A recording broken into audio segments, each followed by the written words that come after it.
క్రీస్తునందు మాకు అత్యంత ప్రియులైన దేవుని పిల్లలైన మీ అందరికీ ఈ ఉదయకాలపు శుభాలు వందనములు తెలియజేస్తూ నేటి దిన వాక్య ప్రత్యక్షత కొరకు మిమ్మల్ని అందరినీ హృదయపూర్వకంగా ప్రేమతో ఆహ్వానాన్ని తెలియజేస్తూ ఉన్నాను. రండి, దేవుని యొక్క వాక్యాన్ని మనం చదువుదాం. పరిశుద్ధ గ్రంథమైన బైబిల్ నుండి యెషయా ప్రవచన పుస్తకం 35వ అధ్యాయము 10వ వచన భాగములో దేవుని వాక్యం ఈ రీతిగా సెలవిస్తూ ఉంది. యెహోవా విమోచించిన వారు పాటలు పాడుచు తిరిగి సియోనుకు వచ్చెదరు. వారి తలల మీద నిత్యానందముండును. వారు ఆనంద సంతోషములు గలవారై వచ్చెదరు. దుఃఖమును నిట్టూర్పును ఎగిరిపోవును. చదవబడినటువంటి లేఖన భాగములు మనం చూస్తూ ఉన్నప్పుడు ఇక్కడ ఒక అద్భుతమైన మాటను మనం చూస్తూ ఉన్నాం. నిత్య సంతోషము వారి తలల మీద ఉండును. ప్రభునందు ప్రియ దేవుని బిడ్డలారా, ఈరోజు మనం మాట్లాడుకోబోయేటువంటి విషయం చాలా శక్తివంతమైనది. నిత్య సంతోషము, ప్రపంచం ఇచ్చేటువంటి సంతోషం. అయితే ఈ రోజున ప్రపంచం ఇచ్చే సంతోషం ఎట్లా ఉంటుంది అంటే అది తాత్కాలికం. కానీ దేవుడిచ్చేటువంటి సంతోషం ఎట్లా ఉంటుంది అంటే అది నిత్యమైనది అని బైబిల్ చెబుతూ ఉంది. ఇక్కడ బైబిల్ చెబుతున్న సత్యం, వారు సియోనుకు సంతోషముతో తిరిగి వచ్చెదరు. నిత్య సంతోషము వారి తలల మీద ఉండును అని చెప్పేసి, అంటే నిత్య సంతోషం అనేది దేవుని యొక్క సమక్షములో లభిస్తుంది అనే విషయాన్ని మనం గుర్తించాలి. ప్రభునందు ప్రియ దేవుని బిడ్డలారా, మనుషులు సంతోషాన్ని బయట వెతుకుతూ ఉన్నారు. ఎక్కడ అంటే డబ్బుల్లో వెతికేవారు, సంబంధాల్లో వెతికేవారు, పదవుల్లో వెతికేవారు. కానీ నిజమైన సంతోషం ఎక్కడ ఉంది అని అంటే గనక దేవుని యొక్క వాక్యములు మనం చదువుతాం. సంకీర్తన 16:11 శరణములో నీ సన్నిధిలో సంపూర్ణ సంతోషము కలదు అని. కనుక దేవుని దగ్గరకు వచ్చినటువంటి వాడు ఎప్పుడు కూడా తిరిగి ఖాళీగా వెళ్ళడు. ఎందుకో తెలుసా? ఆయన సన్నిధిలో బాధలన్నీ కూడా కరిగిపోతూ ఉంటాయి. ఈ సంతోషం అనేది పరిస్థితుల మీద ఆధారపడదు.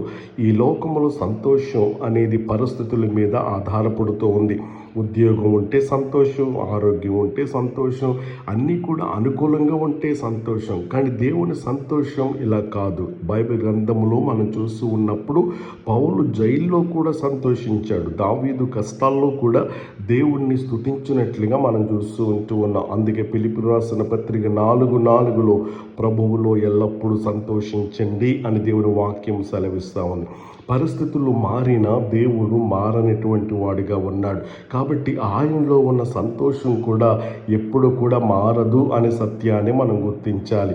ఈ సంతోషం ఇంకా ఎట్లాంటిది అంటే గనక నిత్య సంతోషము. విమోచన ఫలితం పరిశుద్ధ గ్రంథమైన బైబిల్లో మనం చదివాం 35:10 విమోచింపబడిన వారు సంతోషముతో తిరిగి వస్తారు. ప్రియులారా, మనము పాప బంధకాల నుండి విముక్తి పొందినప్పుడు మన హృదయంలో ఒక కొత్త ఆనందం పుడుతూ ఉంది. క్షమాపణ పొందిన వాడి ముఖములో ఏముంటుంది అంటే గనక వెలుగు ఉంటుంది. రక్షణ పొందిన వాడి జీవితంలో సంతోషం ఉంటుంది. ఈ సంతోషం ఎట్లాంటిది అంటే గనక ఈ సంతోషం శాశ్వతమైనది. లోకం యొక్క సంతోషం ఎట్లా ఉంటుంది? కొంతసేపు ఉంటుంది, త్వరగా పోతూ ఉంటుంది. కానీ దేవునిలో సంతోషం ఎట్లా ఉంటుంది? ఎప్పటికీ ఉంటుంది. ఎవరు దాన్ని తీసుకోలేరు. అందుకని యోహాను సువార్త 16:22 చెబుతున్న మాట, మీ సంతోషమును ఎవడును మీ యొద్ద నుండి తీసుకొనలేడు అని. ఇది పరిస్థితుల వల్ల వచ్చే ఆనందం కాదు, ఇది పవిత్రాత్మ ద్వారా వచ్చే ఆనందం అనేటువంటి విషయాన్ని మనం గమనించాలి.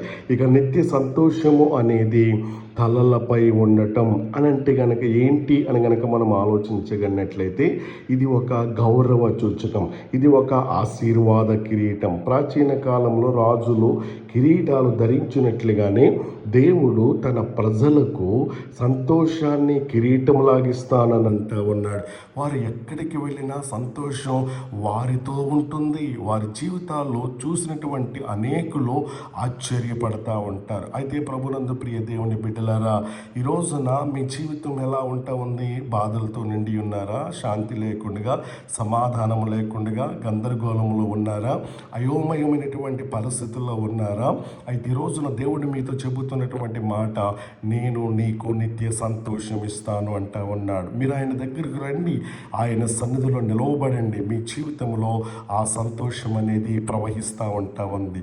కనుక ఆయన ఇచ్చేటువంటి సంతోషం ఈ లోక సంతోషము కాదు. కనుక ఈ రోజున నువ్వు ఇలా ప్రార్థించగలవా? ప్రభువా, ఈ లోక సంతోషం కాదయ్యా, నీ నుండి వచ్చే నిత్య సంతోషం నాకు కావాలి ప్రభువా. అలాంటి సంతోషంతో నా హృదయాన్ని నింపు ప్రభువా అని అంటే గనక ప్రభు అలాంటి గొప్ప సంతోషాన్ని, నిత్య సంతోషాన్ని ఇవ్వటానికి, నీ దుఃఖ దినములన్నీ కూడా సమాప్తం చేయడానికి ఆయన ఇష్టపడుతూ ఉన్నాడు.